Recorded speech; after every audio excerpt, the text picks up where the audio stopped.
Hi, Shireen. Yes. So, kamusta? You're supporting the film of Mayor Mamay.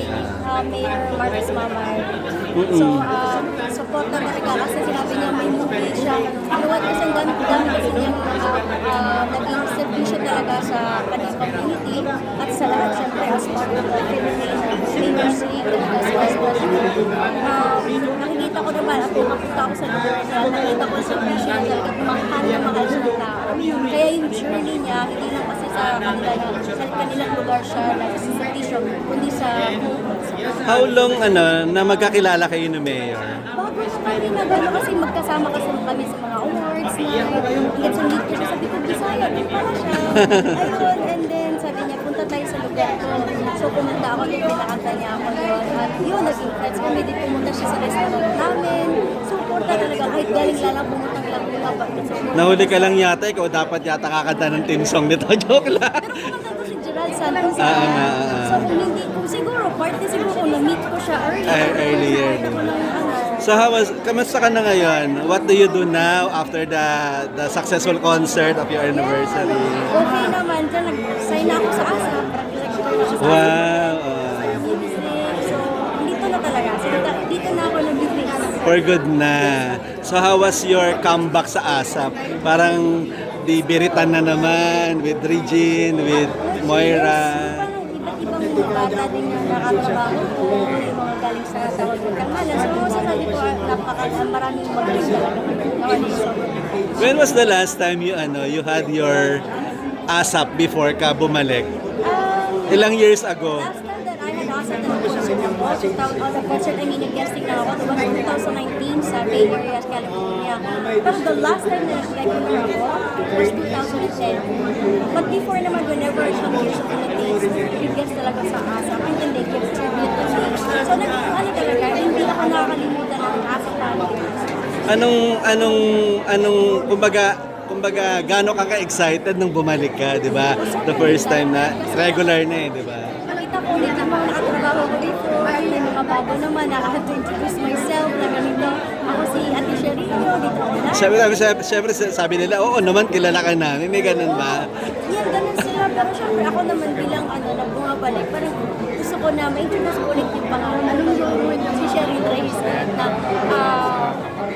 she grew, di sa height she grew up sa aspects na attitude-wise, lahat, being in America humbled me so much. So, naging lahat ng opportunities sa Philippines, lahat ng opportunities na nagagawa ko, ay tinitreasure ko talaga. Eric Santos, nakapag-collab na kayo? Yes! Pag kami naman ni Eric, sobrang happy siya sa akin, happy siya for me, sa mga nangyari sa buhay ko. And grabe din yung support dahil sa akin. Sino pa yung nilook forward mong mga collaborate sa ASAP na hindi mo pa nakaka-collaborate? Halos lahat? Actually, lahat kasi kami, may chance talaga kaming makakolab each of the artists namin. So, sa isang pamilya, iniikot kami. Saan ka na-challenge?